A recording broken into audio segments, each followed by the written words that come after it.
Hello and welcome back. स्वागत है आप सभी शिक्षकों का एक बार फिर से बिहार बीपीएससी आरंभ बैच में। तो आज से हम लोग करने वाले हैं प्रैक्टिस सेट और ये पहला प्रैक्टिस सेट है। इसमें हम लोग बात करने वाले हैं 120 प्रश्न का। तो चलिए शुरू करते हैं आज का पहला प्रश्न। टाइम बहुत कम है, हम लोगों के पास अभी 30 दिन टाइम है। तो 30 दिन में हम लोग बात करने वाले हैं 30 प्रैक्टिस सेट का। तो ये है पहला प्रैक्टिस सेट। चलिए देखते हैं आज का पहला प्रश्न। आज का पहला प्रश्न कहता है मायोपिया का दूसरा नाम क्या है। तो याद रखिएगा मायोपिया का दूसरा नाम जो है वो है निकट दृष्टि दोष, ऑप्शन नंबर सी। प्रश्न नंबर 42 कहता है प्रत्येक किलोग्राम पर पृथ्वी का गुरुत्वाकर्षण बल डैश होता है। तो याद रखिएगा पृथ्वी पर जो गुरुत्वाकर्षण होता है लगभग प्रत्येक किलो पे वो होता है 10 न्यूटन, ऑप्शन नंबर बी। चलिए प्रश्न नंबर 43 की ओर बढ़ते हैं। प्रश्न नंबर 43 कहता है सूर्य के प्रकाश में कितने रंग होते हैं। तो याद रखिएगा सूर्य के प्रकाश में 7 रंग होते हैं, ऑप्शन नंबर सी। ट्रिक याद रखिएगा विबजियोर होता है VIBGYOR, ये शॉर्ट ट्रिक है। प्रश्न नंबर 44 कहता है निम्नलिखित में से किस उपकरण का उपयोग विद्युत प्रवाह के मापन के लिए किया जाता है, चाहे वह दिष्ट धारा हो या प्रत्यावर्ती धारा। तो याद रखिएगा इसका जो जवाब होगा ऑप्शन नंबर डी होगा, ए मीटर। प्रश्न नंबर 45 कहता है डैश एक उपकरण है जिसका उपयोग विद्युत सर्किट में दो बिंदुओं के बीच विभवांतर के मापन के लिए किया जाता है। तो याद रखिएगा विभवांतर मापने वाले यंत्र को वोल्ट मीटर कहते हैं, ऑप्शन नंबर सी।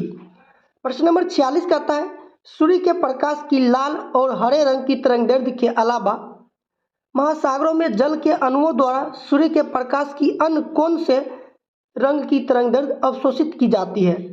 तो याद रखिएगा ऑप्शन नंबर ए पीली रंग। चलिए प्रश्न नंबर 47 देखते हैं। प्रश्न नंबर 47 कहता है कॉर्निया के पीछे पाए जाने वाले उत्तक के रंगहीन वयल को किस नाम से जाना जाता है, जो पुतली के आकार को समायोजित करके आंख में प्रवेश करने वाले प्रकाश की मात्रा को नियंत्रित करता है। तो याद रखिएगा इसका जो जवाब होगा ऑप्शन नंबर ए होगा आइरिस। प्रश्न नंबर 48 कहता है कोयले का जलना डैश अभिक्रिया है। तो याद रखिएगा कोयले का जलना जो है यह एक संयोजन अभिक्रिया है, ऑप्शन नंबर ए। प्रश्न नंबर 49 कहता है निम्नलिखित में कौन सा एक प्राकृतिक अम्ल क्षारक संकेतक नहीं है। तो याद रखिएगा इसका जो जवाब होगा ऑप्शन नंबर डी होगा। चलिए प्रश्न नंबर 50 की ओर बढ़ते हैं। प्रश्न नंबर 50 कहता है कृत्रिम फाइबर आसानी से आग पकड़ लेते हैं परंतु अग्निशमन क्रमिकों की वर्दी को अग्नि प्रतिरोधी बनाने के लिए डैश प्लास्टिक की कोटिंग की जाती है। तो याद रखिएगा इसका जो जवाब होगा ऑप्शन नंबर बी होगा मेलामाइन। प्रश्न नंबर 51 कहता है सभी एसिड धातुओं के साथ अभिक्रिया कर डैश गैस उत्पन्न करती है। तो याद रखिएगा धातु जो है अम्ल से अभिक्रिया करने पर हाइड्रोजन गैस मुक्त करती है, ऑप्शन नंबर सी। चलिए प्रश्न नंबर 52 की ओर बढ़ते हैं। प्रश्न नंबर 52 कहता है पदार्थ की निम्नलिखित में किस अवस्था को बॉस आइंस्टीन कंडेंसेट के नाम से जाना जाता है, यानी कि BEC पदार्थ की कौन सी अवस्था है। तो याद रखिएगा ये जो है पदार्थ की 5वीं अवस्था है, ऑप्शन नंबर बी। चलिए प्रश्न नंबर 53 की ओर बढ़ते हैं। प्रश्न नंबर 53 कहता है कार्बन के कुल कितने प्राकृतिक समस्थानिक होते हैं। तो याद रखिएगा कार्बन के जो है 3 समस्थानिक होते हैं, ऑप्शन नंबर ए। प्रश्न नंबर 54 है संतृप्त हाइड्रोकार्बन डैश कहा जाता है।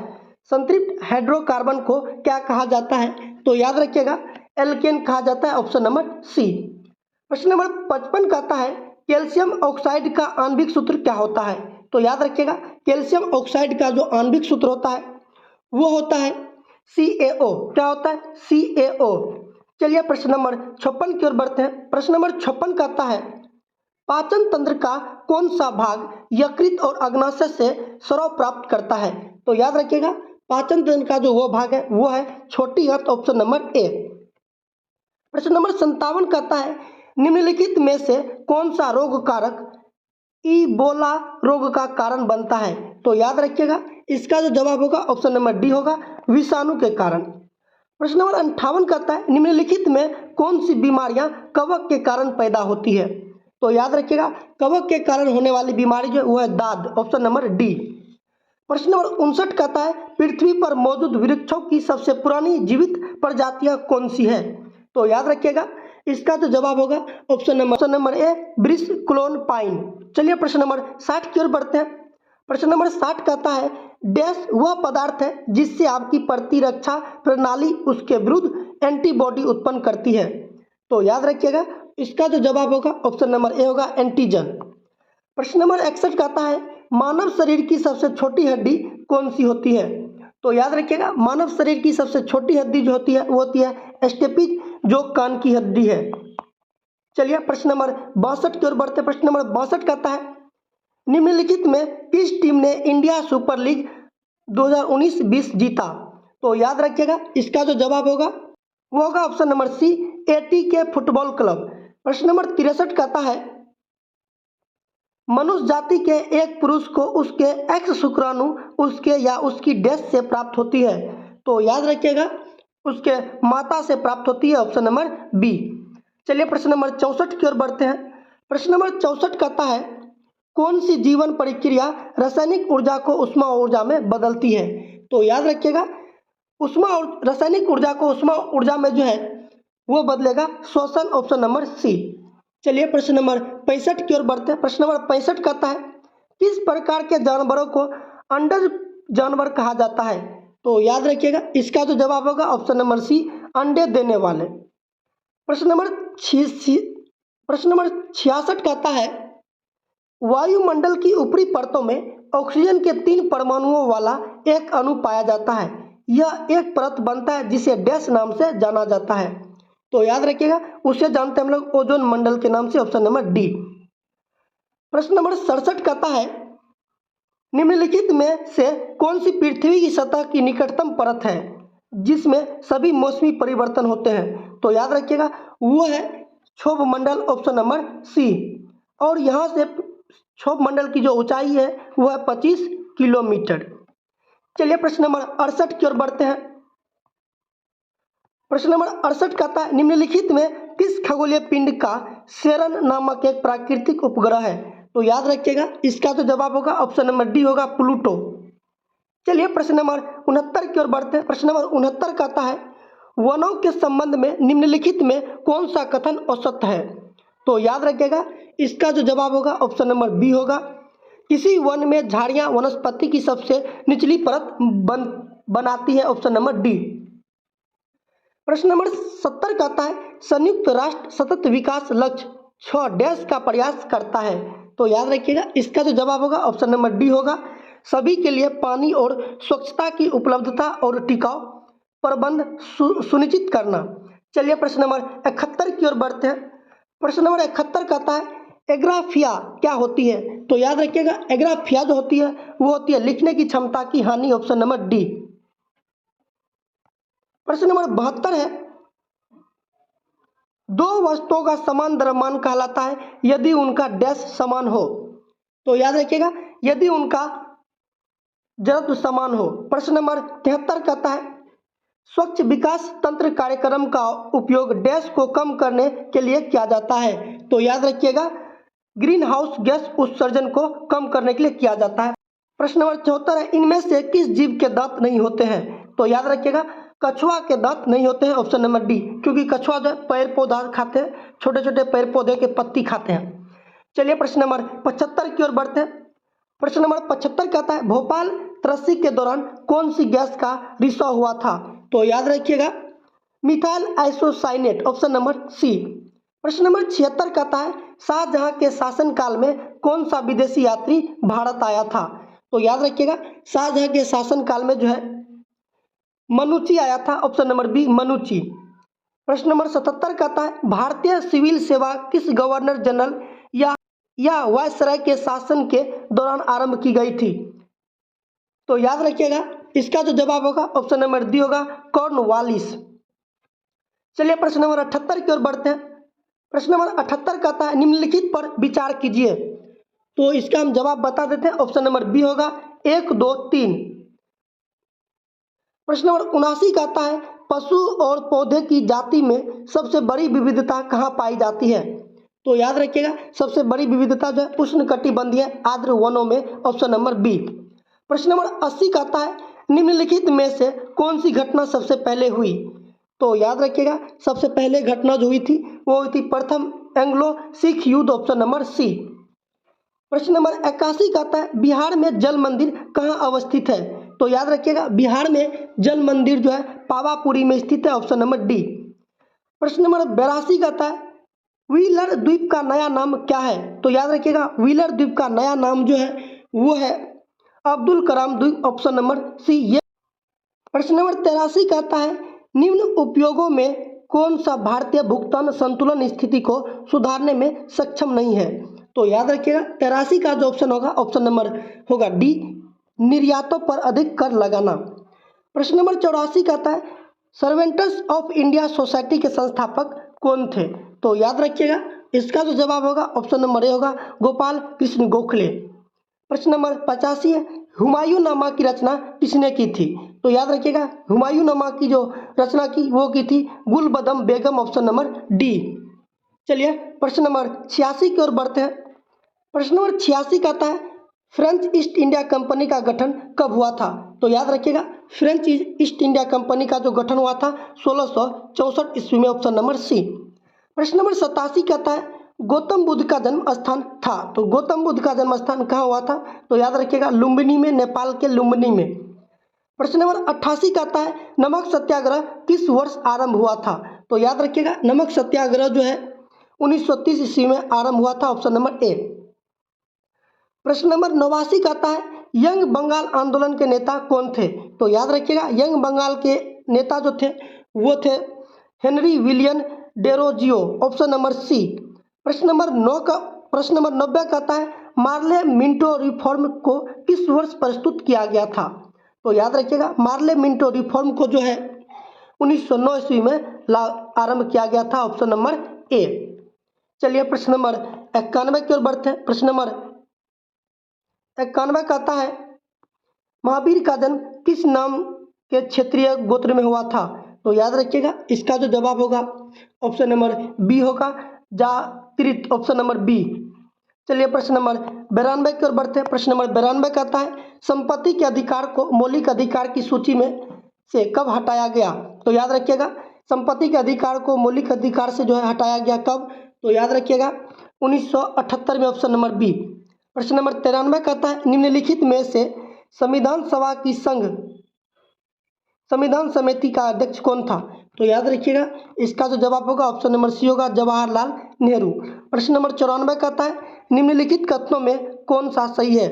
तो याद रखिएगा इसका जो जवाब होगा ऑप्शन नंबर डी होगा भारत एक संसाधनात्मक प्रजातंत्र है। प्रश्न नंबर 95 का आता है यदि राष्ट्रीय आपातकाल घोषित किया जाता है तो उसे प्रत्येक डैशवाद संसद का अनुमोदन प्राप्त करना होता है।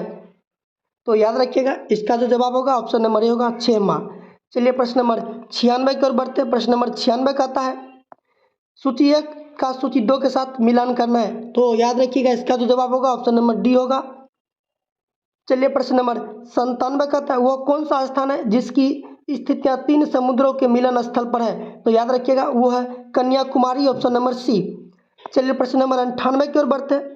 प्रश्न नंबर 98 का आता है अजंता और एलोरा की गुफा किस राज्य में स्थित है। तो याद रखिएगा ये जो है महाराष्ट्र में और महाराष्ट्र की राजधानी मुंबई। प्रश्न नंबर 99 का आता है निम्नलिखित में कौन सा नवीकरणीय ऊर्जा संसाधन नहीं है। तो याद रखिएगा नवीकरणीय ऊर्जा संसाधन पूछ रहा है, नहीं है। तो याद रखिएगा इसका जो जवाब होगा ऑप्शन नंबर डी होगा कोयला। प्रश्न नंबर 100 का आता है 100 नंबर का कि किसको पार कर लेने पर एक दिन जुड़ जाता है। तो याद रखिएगा ऑप्शन नंबर डी 80 डिग्री देशांतर पश्चिम से पूरब। चलिए प्रश्न नंबर 101 का आता है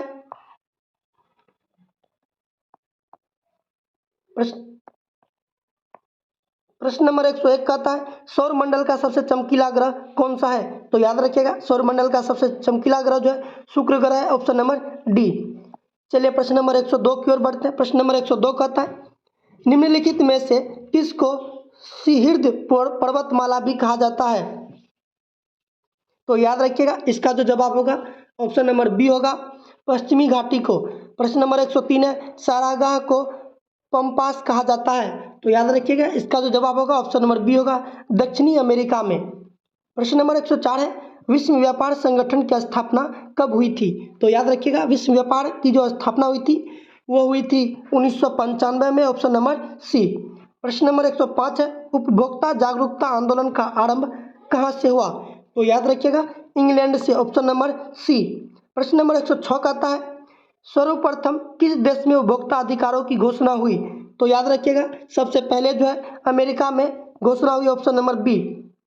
प्रश्न नंबर 107 कहता है, एक अर्थव्यवस्था का सृजन होता है? तो याद रखिएगा, इनमें से सभी होगा, ऑप्शन नंबर डी। चलिए प्रश्न नंबर 108 कहता है, निम्न में से कौन सा एक आर्थिक वृद्धि का परिचायक है? तो याद रखिएगा, इसका जो जवाब होगा ऑप्शन नंबर बी होगा, वास्तविक प्रति व्यक्ति आय में सुस्थिर वृद्धि। प्रश्न नंबर 109 है, अर्थव्यवस्थाओं के मुख्यतः कितने प्रकार हैं? तो याद रखिएगा, अर्थव्यवस्था के मुख्यतः 3 प्रकार हैं, प्राथमिक, द्वितीयक और तृतीयक। प्रश्न नंबर 110 कहता है, अभ्रक किस राज्य में बहुयता में पाया जाता है? अभ्रक जो है सबसे अधिक किस राज्य में पाया जाता है? तो याद रखिएगा, झारखंड में, ऑप्शन नंबर सी। और यह बिहार से कब अलग हुआ? तो याद रखिएगा, 15 नवंबर 2000 ईस्वी को। चलिए प्रश्न नंबर 111 की ओर बढ़ते हैं। प्रश्न नंबर 111 कहता है, उत्तर और दक्षिण भारत को कौन सी पर्वत श्रृंखला अलग करती है? तो याद रखिएगा, विंध्याचल, ऑप्शन नंबर सी। प्रश्न नंबर 112 कहता है, सर्वोच्च संप्रभुता किसका अनिवार्य लक्षण है? तो याद रखिएगा, 112 का जो ऑप्शन होगा, ऑप्शन नंबर ए होगा, राज्य। प्रश्न नंबर 113 कहता है, राष्ट्रीय आपात स्थिति की घोषणा जारी नहीं रहती यदि संसद की अवधि के भीतर इसे अनुमोदन प्रदान न करे? तो याद रखिएगा, इसका जो जवाब होगा ऑप्शन नंबर ए होगा, 1 मास। प्रश्न नंबर 114 कहता है, मई 2023 में चीन ने किस देश को हराकर प्रतिष्ठित टूर्नामेंट सुदीर्मन कप 2023 का खिताब जीता? तो याद रखिएगा, इसका जो जवाब होगा ऑप्शन नंबर ए होगा, दक्षिण कोरिया। प्रश्न नंबर 115 कहता है, 16वां IPL संस्करण का खिताब किस टीम ने जीता है? तो याद रखिएगा, 16वां IPL का जो खिताब जीता है वह जीता है Chennai super Kings, option number ए। प्रश्न नंबर 116 कहता है,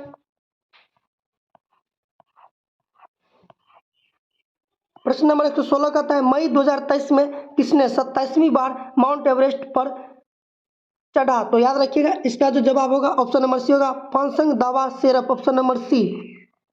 चलिए प्रश्न नंबर 117 की ओर बढ़ते हैं।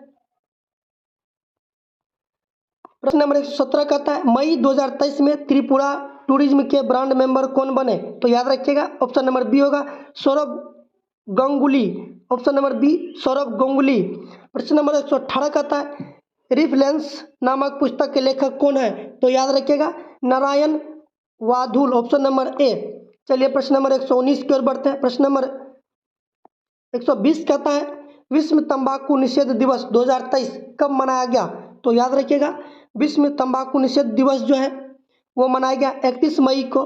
तो ये था मोस्ट 120 प्रश्न आपके प्रैक्टिस सेट का, और ये पहला प्रैक्टिस सेट है। तो ये वीडियो यहीं पे समाप्त करते हैं। आप लोगों को ये वीडियो कैसा लगा? अगर वीडियो अच्छा लगा तो वीडियो को लाइक कर दीजिए, और चैनल पर पहली बार आए तो एक सब्सक्राइब जरूर कीजिए। मिलते हैं प्रैक्टिस सेट 2 पे।